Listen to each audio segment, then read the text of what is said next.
Queridos, em 1784, após ler a biografia do missionário David Brainerd, aliás, eu li essa biografia quando adolescente, minha mãe me discipulava desde os 2 anos de idade, e a história de Carey foi a primeira história que eu ouvi na minha vida, que eu me lembre, e orava por mim. Meu pai já era pastor há 20 anos quando eu nasci, sou caçula. Meu pai me ensinava, eu quero que você conheça como a igreja é. Então me ensinava o lado assim um pouco hostil do relacionamento com os irmãos. E minha mãe então colocava o ardor missionário em meu coração. Mas em 1784, após ler essa mesma biografia de David Brainerd, um missionário, um jovenzinho chamado Carey, ele se levantou em um dia e disse: Deus, eu quero ser útil e fazer a diferença na terra. Ele tomou um navio lá na Inglaterra, entrou com a sua esposa, foi em direção à Índia. Naquele navio sua esposa ficou grávida. Na mesma viagem sua esposa deu à luz a um menino, que a viagem durou bem mais do que 9 meses. Chegou na Índia, começou a trabalhar, pregar o evangelho, traduzir a palavra, não é fácil. Aprendeu várias línguas, traduziu porções aqui, porções ali. Quando já estava animado com as suas traduções, a sua casa pega fogo, perde tudo. Um indiano chega para ele e pergunta: Carey, não é tempo de você voltar para o seu país? E ele responde: a questão não é o tempo, e a questão não é o que eu penso, eu estou aqui em obediência ao meu Deus. Ele traduz a palavra de Deus para mais de 20 línguas. Queridos, isso é loucura, mesmo que tenham sido porções. É loucura pensar hoje que um homem possa traduzir a palavra de Deus para 20 línguas e dialetos distintos. Um homem de Deus, que andou no tempo de Deus, na visão de Deus, tinha o caráter de Jesus, obedeceu a palavra e não poupou a sua vida em sacrifício ao Senhor Jesus. Nós vemos que em 1852, Deus falou ao coração de um jovenzinho, um rapaz, que passou por um avivamento que o levaria até Princeton. E ele então, tomado pelo Espírito de Deus, disse: eu quero fazer missões, e Deus me chamou para um país idólatra e selvagem na América do Sul. Sabem qual país é este, não é? Ele, empolgado, presbítero da sua igreja, presbiteriano, um presbítero da sua igreja o segura então pelo braço e diz: mas por que evangelizar a América do Sul, se aqui na América há ainda tanto a ser feito? Já ouviram essa pergunta antes? Não é novidade para a gente, não é verdade? Não é novidade. Para quê? Se há aqui tantos campos a serem ceifados. Ele respondeu em seu diário, está escrito dizendo: eu vou porque preciso fazer o que Deus tem preparado para a minha vida. Obediência ao Senhor.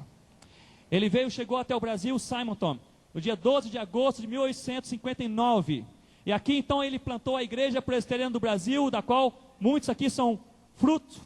E na verdade, queridos, um homem fez isto porque um dia ele tinha o caráter de Jesus, obedeceu a palavra e não poupou a sua vida em sacrifício. Terceiro exemplo. No ano de 1945, Deus fala ao coração de uma jovem. Na verdade, essa menina, essa mocinha, estava em Nova York de passagem, de um rapaz, um senhor, pregando na rua, pregador de rua. Ela passa rapidamente, volta, ouve a palavra e se converte. Seu nome é Sophia Miller. Junta-se à missão Novas Tribos. Então ela tem a visão de Deus para vir até a Amazônia e alcançar as tribos ao longo do rio Içana, e vem sozinha. E ela começa então a pregar o evangelho para várias tribos ali, dentre elas a tribo Baniwa e a tribo Curipaco. Agora preste bem atenção nisso. Eu e Rossana passamos por aquela região. É uma região hoje isoladíssima. Hoje, imagine na década de 40, queridos. Ela pregava o evangelho de dia, alfabetizava de dia, não tinha tempo para traduzir a palavra de Deus. Então ela entrava numa canoa, 2 índios remando a canoa, e ela ali então com a lamparina muitas vezes, traduzindo o Novo Testamento para a língua Curipaco. Eu peguei nesse Novo Testamento, está pronto, não é isso, Eduardo? Está pronto, está lá, está sendo usado. Porque um dia uma mulher ouviu a voz do Senhor, não mediu o sacrifício, esforços, não pensou na sua vida, pensou em Jesus. Hoje a tribo Baniwa é convertida ao Senhor Jesus, muitos indígenas. A tribo Curipaco é convertida ao Senhor Jesus, muitos indígenas. Sabe o que aconteceu comigo em São Gabriel da Cachoeira? Uma região que dá acesso ao Rio Negro, de lá então vai para o rio Içana, onde a Sophia Miller trabalhou. Encontrei um pastor batista, e ele falou, estou vindo de uma conferência missionária. Eu falei, vindo de uma conferência lá de cima? O que é que tem lá em cima? E ele falou, todos os anos, Baniuas e Curipacos, eles fazem uma grande conferência missionária. Eles saem das suas aldeias, portando uma bandeira, e trazem essa bandeira, fincam essa bandeira em uma clareira, se dobram de joelhos, e muitas vezes oram, obrigado Deus, porque um dia o Senhor chamou Sofia Miller, e ela disse sim. Passei pela FUNAI, tentando ganhar simpatias para o nosso projeto que vai ser no Rio Abaixo, que foi fechado pelos salesianos, com medo de uma mulher. Enviaram 300 padres salesianos para fechar o rio Alpés, que continua fechado até hoje, mas não permanecerá fechado por muito tempo, com a graça de Deus, com medo de uma mulher, Sofia Miller, porque ela tomou com o evangelho todo o Rio Içana. Passo na FUNAI, converso com o Henrique, e ali com as outras pessoas na FUNAI, e um comentário geral é o seguinte: olha, se vocês tiverem missionários como aquela mulher, nós estamos com as portas abertas, mas tem que ser como aquela mulher.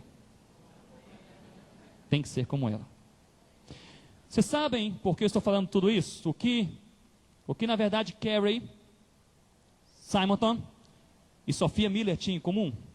Lendo um pouco a respeito da história dessas três pessoas do coração de Deus, eu creio que eles possuíam pelo menos duas coisas em comum.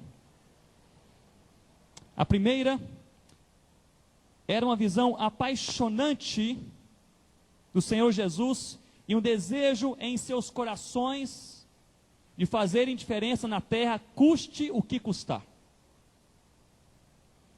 Em segundo lugar, todos registraram em seus livros, suas biografias e comentários de outros a respeito destes homens e dessa mulher, que eles criam que o reino de Deus um dia chegaria até a última fronteira da terra.